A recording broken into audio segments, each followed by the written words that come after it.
Hello guys, hope you are doing well. Today I will teach you how to use max and min formula in Excel sheet. So let's get started.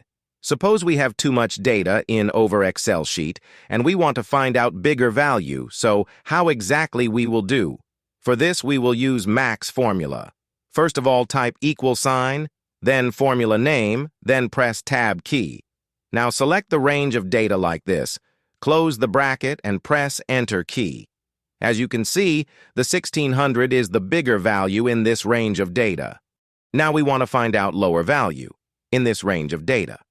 So how we will do, it's same as we did for the max formula, but this time we will use min formula. Let's do it. First of all, type equal sign, the formula name which is min, then press tab key. Now select the range of data like this. Close the bracket and press Enter key. As you can see, the 90 is the lower value in this range of data. Like and subscribe for more interesting videos. Thanks for watching.